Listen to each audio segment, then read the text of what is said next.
of love with Joy Hilsen. Hello, dear friends, and welcome to Life of Love, where we gather each week to celebrate curiosity, to get to know ourselves, and how we can show up in our life of love at this moment for our highest good, however it looks. It might be a struggle to find your highest good, or it might be an easy day, but we're holding space for all of it. And I'm just really excited to bring forth this message to you guys this week. But first of all, I'm going to set our intentions so you know where we're coming from, and maybe you can set your intention for what you might want to know, what your heart is looking for, what your higher self might be calling for. And so I invite you, as long as you're not driving, if you're driving, just participate. But if you're not driving, close your eyes and feel your feet on the earth and your heart into your heart. Dear God, Goddess, Creator, thank you for bringing me to this moment. And I ask you to work through me and for me to bring forth a message for the highest good. I invite my higher self and my soul to come forward with help of the Holy Spirit. Help us reach the people who need to hear, the hearts that wish to soften, and bring forth a message of love, clarity, and intensity so that we can understand each other. And that's our intention, is to come forth and be present in ourselves, understand ourselves, and understand that those we interact with. So our intention continues to be present in the highest form of our expression, however it looks, and honor our friends, our neighbors, and the struggles that they are going through. And I invite Gloria's team, if they so wish, to collaborate with my team as we bring forth this message and hold space for these important topics that might have gotten brushed over in our angst. We might have forgotten to look at and peek under the covers of other people's struggles. So we're having an open heart for an honest dialogue and something that no shame, and all light and love. So I thank you. And so it is. Thank you. Right. Lovely. Thank you. Gloria, thank you for being on Life of Love. I'm just so excited. You're welcome. Yeah. So Gloria is coming from just north of Washington, D.C., and she's an entrepreneur of thought, where she was in a place of accidental exposure to the struggle that preschool boys were going through in her counseling. She has a background in psychology and counseling, and she was able to pick up on a society challenge and something that not a lot of people were willing to really look at. She's opening up eyes, and she spent a whole career to raise awareness about struggles that boys and men go through, and just illuminate how to be more present, how to heal and have compassion, because there's definite differences.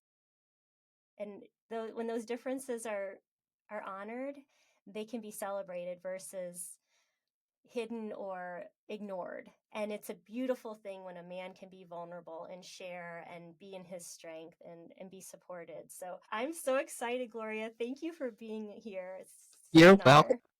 You're welcome.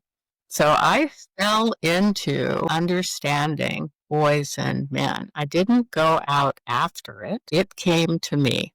When I started my private practice, I had a friend who ran a preschool. And as you may realize, most preschools are run by women and they're staffed by women. And so when little boys are more energetic, more boisterous, they concern the female, and she worries that maybe there's something wrong with this little boy because he has so much energy that you just can't get him to stay in the circle, right? Or put things down and transition to another activity. And so I was referred a series of preschool boys, and they educated me about what it means to be a boy in this society. And so one of the things that is a fact that has never really been disseminated across the world is that boys are born with a wider range of emotional expression than girls are. Now, that's a very interesting fact, right? Boys are born with a wider range. You might ask yourself, well, what's the point? Why that difference? But there is a difference. It's a consistent difference.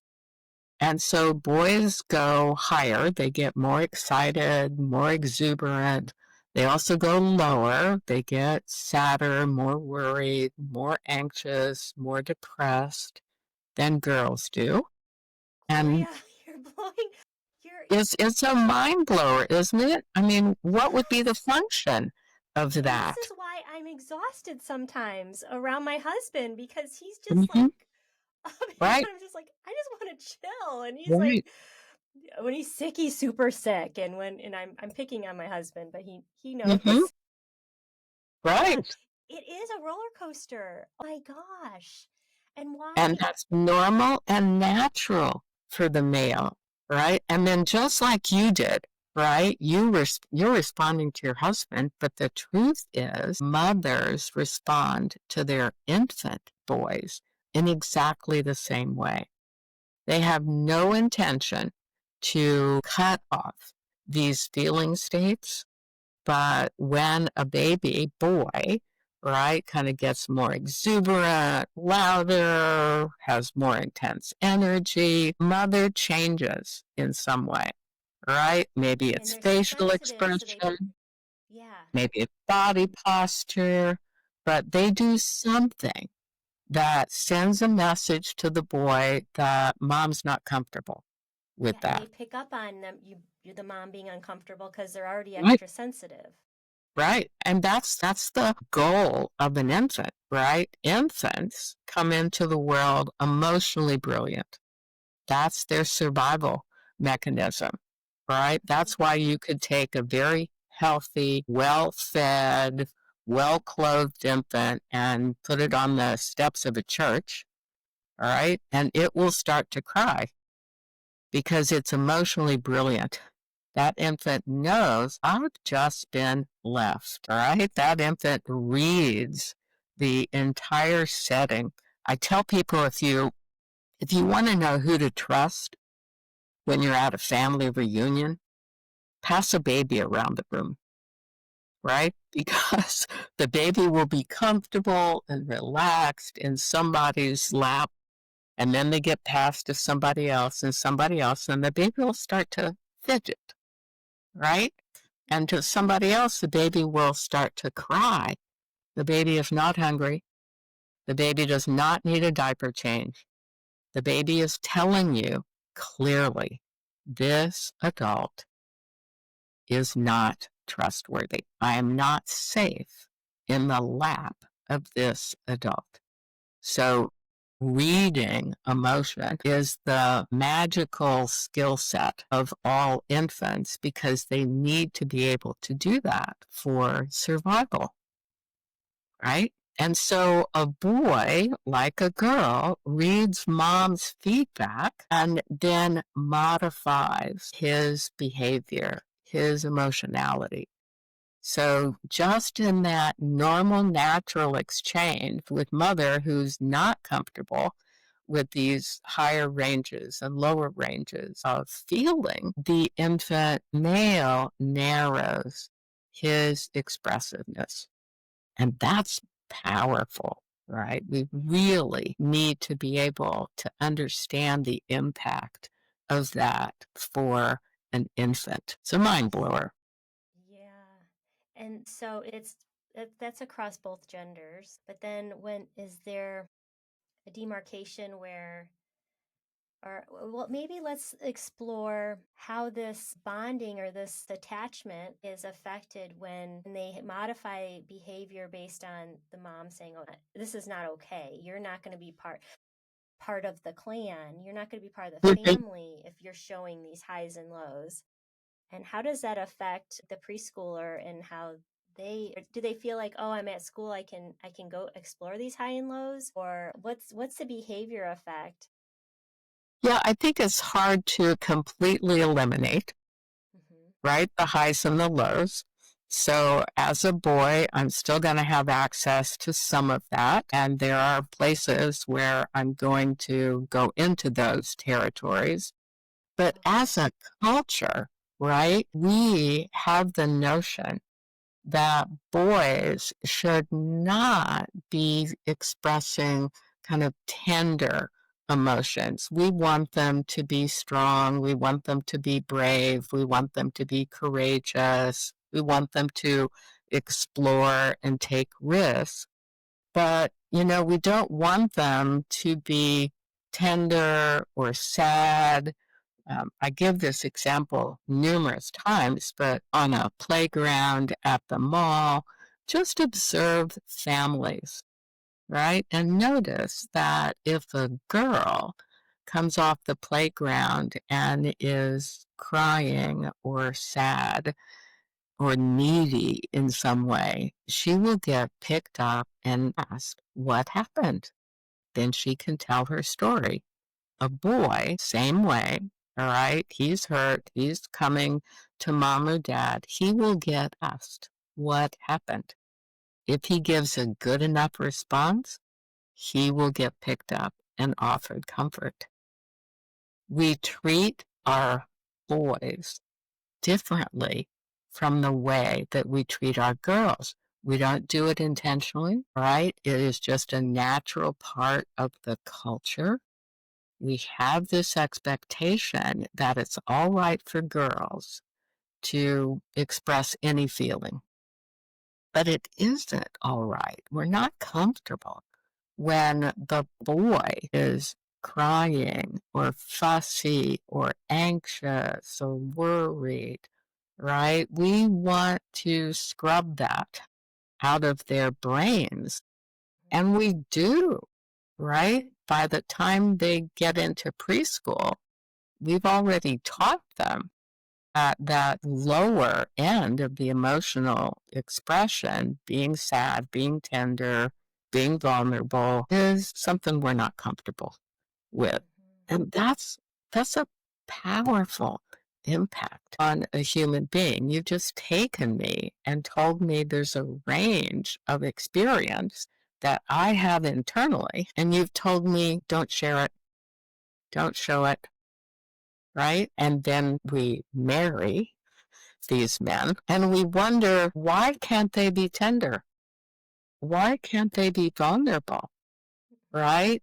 Why can't they cry at a sad movie? I cry at a sad movie, right? What's wrong that my date, my spouse, doesn't cry at a sad movie or even at a funeral, right?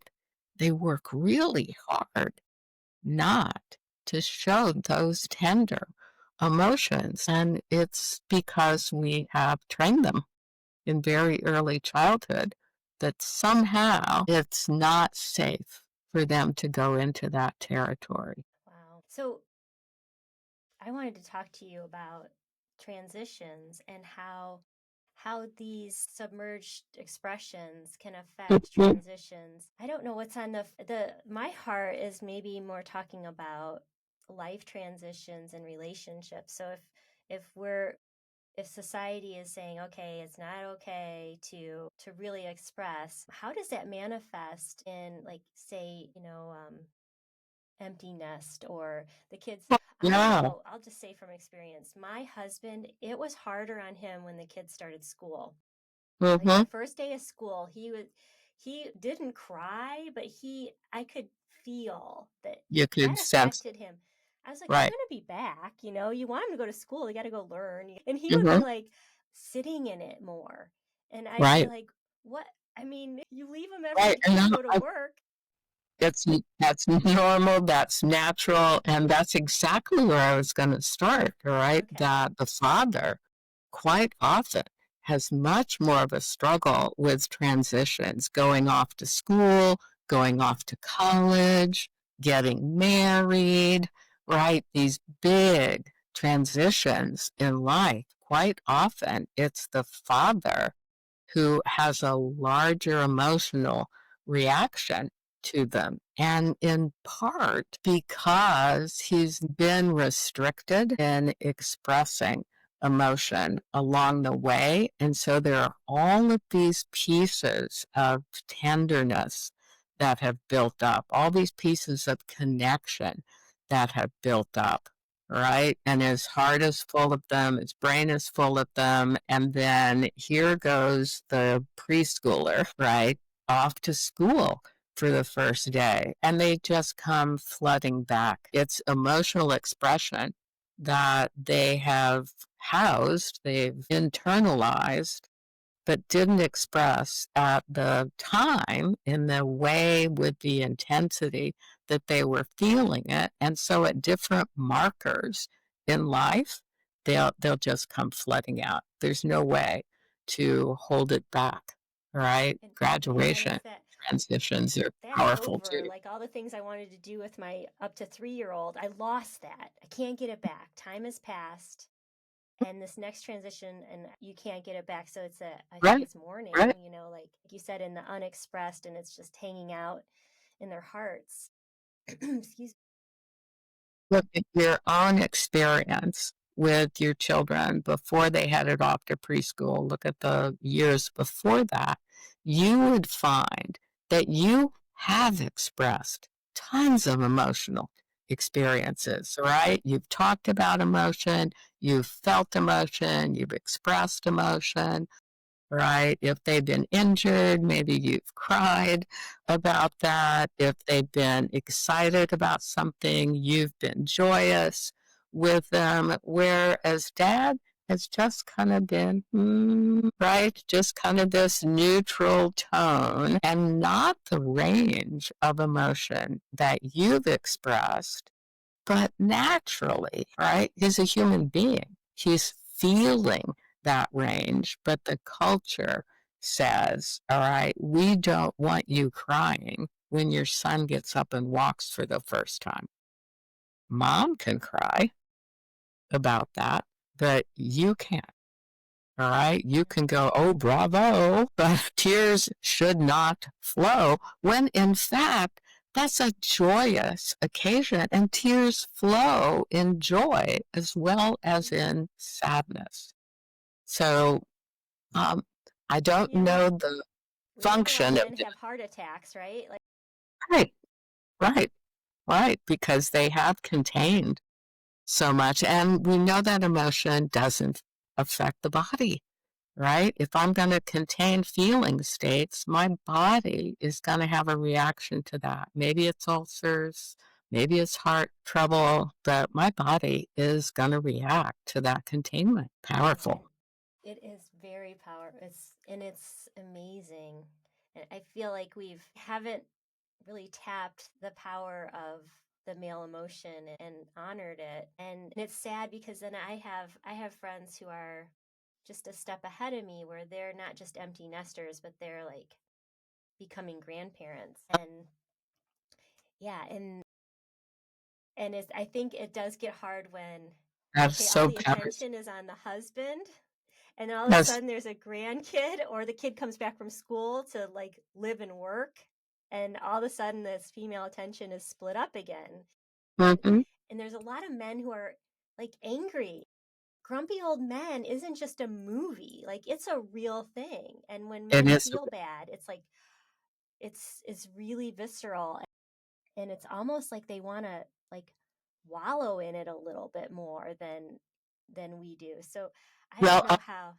I have empathy for the grumpy old men out there because if you think about it, right, I have to tell you this story. One little boy that I saw because his parents were divorced and he moved back and forth between houses and he was 3, right? And his parents brought him in for therapy because he was a terror in each one of their houses.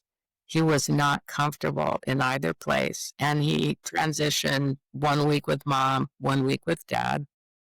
And so after meeting with him for a few times, I asked him, why do you get so mad moving back and forth? And he said, well, I have these tears right? And they don't come out my eyes. They go down my throat and into my tummy, and they turn into rocks in my tummy, right? And then they come out of my tummy, and I just throw them all around the room. Well, if that isn't the best description of what happens, right, when you confine a feeling of sadness and then it overwhelms you and you end up getting angry. So the grumpy old man, think about it.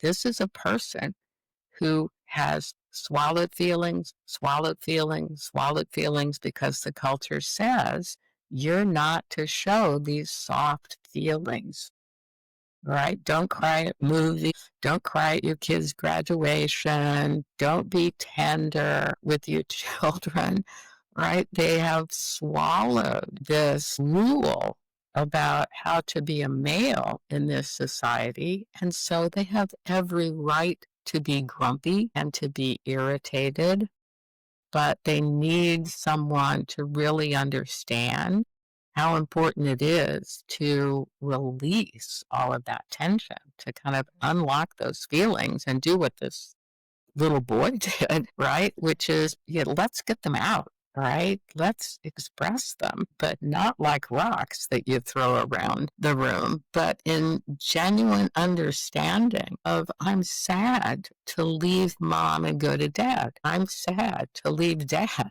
and go to mom. I don't like this moving back and forth. And so I want to be able to express that sadness and to be understood. And we don't let men express sadness to be understood. And so I know from my experience, I realized that my husband was trying to channel his emotions through me because it's okay for me to feel the emotions. Right. It's okay for me to be reactive and Mm-hmm. unpredictable. But he has to be this rock, Right. and he's a Taurus, so grounded, and that's how he shows up in his son. And purposeful, intentional. Mm-hmm. And I'm a water sign, so I flow, and that's how I show up in the world. But actually, I want to be more like him. And there's no accidents. So I remember when I was just like, listen, I cannot own all your emotions. You're going to have to, and it's a very complex interaction between a couple, a relationship. It could be a best friend. This could be a father, daughter, mother, son. But bringing it back on him, saying you need to own this, and I love you, and I'm going to be here for you, but you feel it. Don't project it onto me. Well, you're an emotionally mature woman, because many women ask for that very thing, but then they are not able to be responsive, right? So the guy comes home from work. He's obviously agitated. Something has happened at work that's creating a problem. And so you ask, right, what's going on? And he tells the story in probably 2 sentences, right? Yeah, no detail. No, yeah. Right. No details. He tells the story in 2 sentences, and the woman invariably will go, I think it'll be all right. Right? I'm sure that will work out. Right? Not curious, not seeking more, not saying, that sounds really important to you. All right, let's put dinner on hold. All right, I'll shut the stove off. Let's go sit, have a cup of coffee. I want to hear more about this. Right? Because you have to invite more in order to create safety for disclosure, right? You want your husband to go deeper, but he's not going to go there on his own, all right? The only way he's going to get deeper on his own is to get angry, right? Is to come back a half an hour later and say something nasty because you didn't listen to him a half an hour ago. So women need also to be able to modify their expectation and take more of a risk in really wanting to go deeper and to understand what are the feeling states that my husband has just walked in the door with. And quite often we're reluctant to do that. Mhm. Right, because a lot of times when women have a problem, they want to talk, they just, say, they just You'll talk just do about it it. spontaneously. They'll just do it Yeah. spontaneously. And if you're used to that, it doesn't work with a male. He's not going to just do it spontaneously. You have to invite it. You have to set the stage of safety for it. It really has to be safe for a male to go deeper. So creating that space is really important. It's And very and I important. think that's why sex gets so convoluted with that dynamic, because there's, in the bedroom, it's safe to be vulnerable. You want to be open. And then people say, well, I don't feel connected even though we just had sex. I don't think we made love, because Mhm. there's men are still holding on to when you ignored when they were upset, but they're not going to tell you that they're upset, but they That's want right. sex because they want to go back to the womb. Hmm. They want to be, Right. Yeah, seen and they held. want to be accepted. They want to be connected. Right? Hmm. And that is a powerful way of feeling a sense of connection with your spouse. Hmm. And many times, I think that ends up being the primary way of feeling connected to your Hmm. spouse. So, as women, we do need to learn to give the male much more safety to be expressive emotionally as well as physically. Right, because then if sex is the main way you're connecting, and then the woman is like, well, it feels empty to me because women know intuitively when there's something else going on. Mm-hmm. And whether it's, they're emotionally expressing to somebody else who's better at talking to them, Mm-hmm. whatever it is, women know when there's something missing. And that unfulfilled feeling after sex, that we really didn't just connect, we just did the deed. And so then they Physical. like, I don't want to have sex with him anymore because it's not doing anything for me. I'm not, it's not great for me. And so then that goes away because a woman loses interest. She's not getting her emotional, charge Right. from it. So then, and I think that has a lot to do with the grumpy old men, because I feel like they're not getting fulfilled in either way, because the That's right. bucket's completely empty. It is That totally. core need hasn't been met, and it's been Mm-hmm. tried, it's supplemented with a pacifier of sex, but then once that's gone, it's like, what are we doing? How do we Mm-hmm. connect? Mm-hmm. I think you're right on target, right? And that's why it is so important for women to recognize how to create safety for emotional disclosure, right? And The realize that male. as a woman, you've been entitled to it. Mm-hmm. Mm-hmm. And Hmm. so you're comfortable, but in interacting with other women, it's very easy to be vulnerable. But you have to learn to create safety for your spouse so that your spouse can also be vulnerable. And, sometimes it is, right? Shutting the dinner down in order to sit and have opportunity to talk. Another place that is much easier for men to share is actually in the car, Okay. because when you're in the car, you're not facing each other. So it's Hmm. not as risky to tell your stories in the car, right? So sometimes I encourage couples to get in the habit of going out for a drive, right? Because that can be an ideal time to encourage your husband to share stories, share the situation, share the feeling experiences. And as the wife, you have to be willing and cognizant of how hard it is for your husband to go into that territory. So you have to be prepared with some prompts, right? With some questions, with some guesses about, that might have felt fill in the blank. all right? That might have felt demoralizing. That might have felt scary. That might have felt demeaning, to just fill in the blank. Yeah, like I wouldn't blame you for being frustrated about that. Like anybody would feel frustrated, or, I would be angry too, or yeah, just validate. I love that. That's beautiful. And it's just your opinion. So they can say, well, it's more like this, but Right. you've gotten them to share, which is Right. And another thing that I do for couples is that I have a list of feelings. It's 3 pages. Each page has 3 columns of feelings on it. So there are tons of feeling words out there. And I send that to couples and I say, make a copy for the kitchen table, make a copy for the family room, make a copy for the bedroom, so that when you're in a discussion, and your husband is struggling to find a feeling state, trust the brain. Your brain has access to all of these feelings. And if you read through the list of feelings, it will just pop out.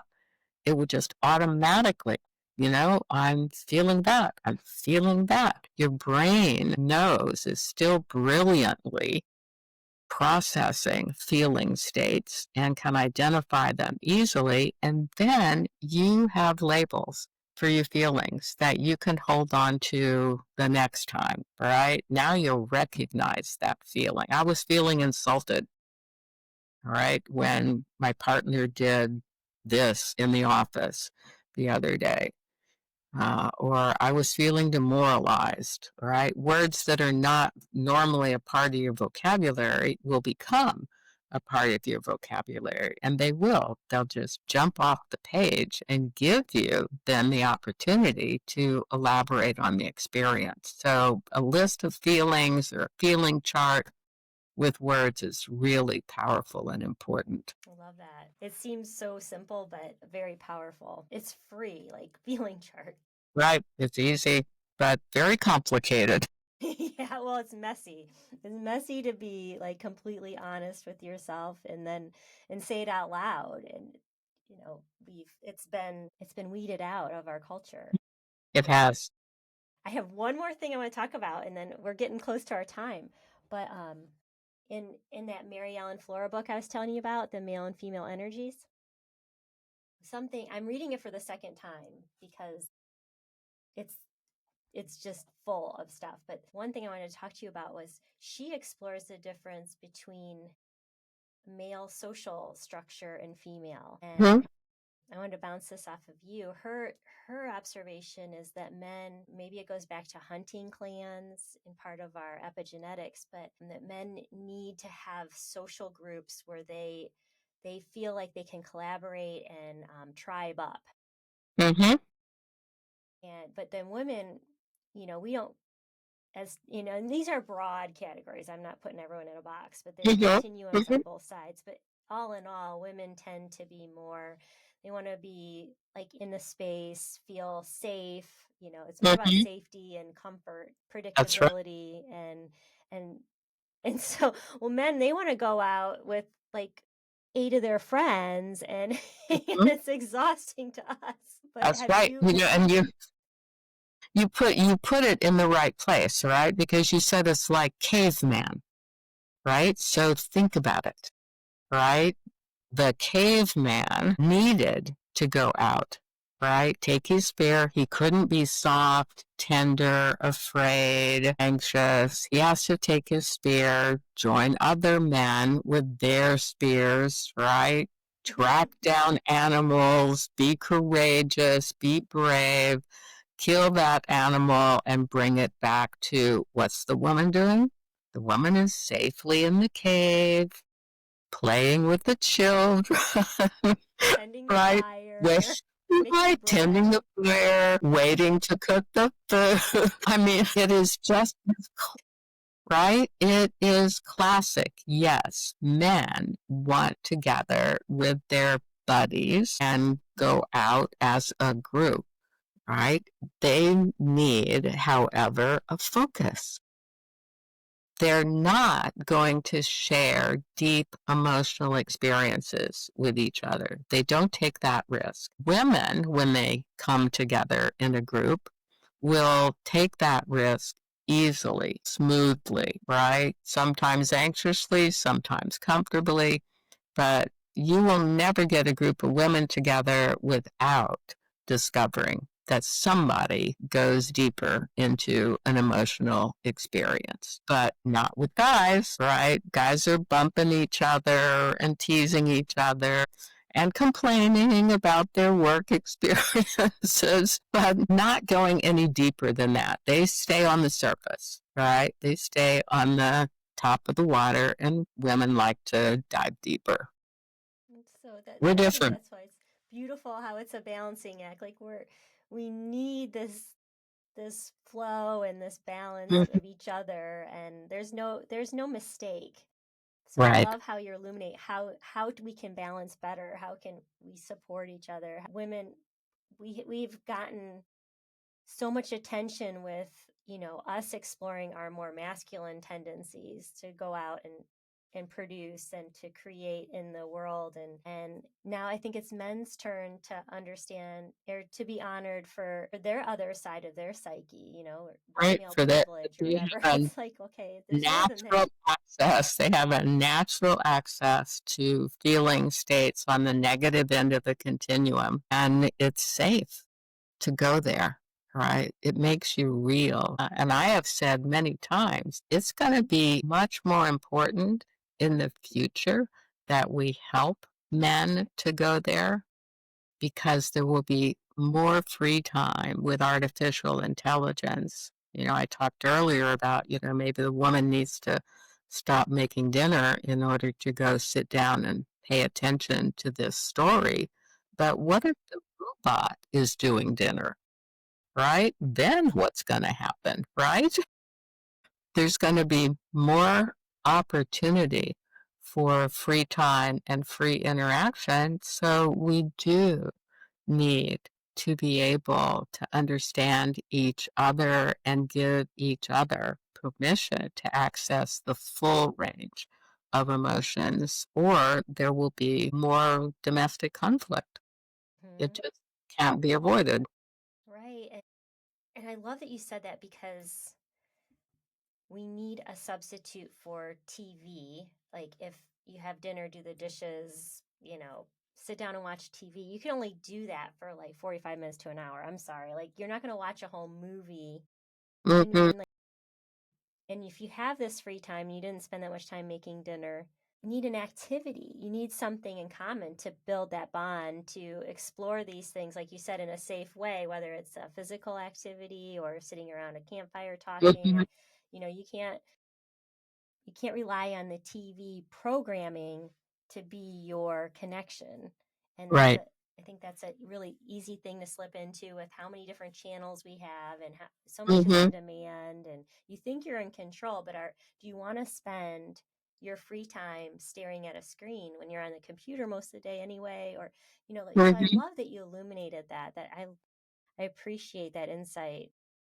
Yeah, the television means the two of you are in parallel. You're not interacting with each other. Maybe you make the comment or two as a show goes on or as a game goes on, but you're not really interacting and connecting with each other on any level that goes beyond the surface. And we all need connection. We're born connected to another human being, and we seek connection with others for the rest of our lives. And we want a deeper connection with others. And it takes awareness to get there. We have to be aware of the need in order to satisfy it. Well said. Okay, so last question, and then I'm gonna let you go. So if you were to think of activity, like, are there certain games you like to bring, that kind of interaction, whether it's a young family or older, even older people? Like, we love playing poker. When my boys come home from school, we'll play poker, and that's sort of. But I miss my grandparents used to play cards all the time. They play canasta, and I'll be like to my friends, let's play games. Nobody wants to play cards. Like, I don't know. Like, what do you have a favorite game or I anything? think I think you're right on target, right? Getting the family around a table to play a game. And there are hundreds of very interesting board games out there, right? We've lost track of the fact that there are board games out there, right? As a kid, maybe you played Monopoly or Parcheesi, Yeah, but shoots and there are ladders. Shoots and ladders. Yeah. There are hundreds of games out there, board games. There are card games out there. Getting people around a table to do an activity, right? And maybe that activity is decorating something, right? Making gingerbread houses, but being in proximity to each other where there really is opportunity to be able to talk, to be able to laugh, to be able to appreciate each other and challenge each other. Those are healthy experiences. So, shut the television off, put the phones away, sit around the table and figure out what to do. Yeah, I love that. Well, thank you for your wisdom and insight. This has just been such a delight. And I'll put a link to your website in the show notes, but if you want to call Thank that you. out or anything you have coming up. Yes, the website is www.drvanderhorst.com. So it's www.drvanderhorst.com. You will find all of my essays and blogs there. You'll find resources for therapy and descriptions of different effective types of therapy. You'll find my recent book, which is Read, Reflect, Respond, the 3 R's of Growth and Change. And I got feedback yesterday from a woman who said this was the best growth experience that she has ever had. And so that was just heartwarming for me.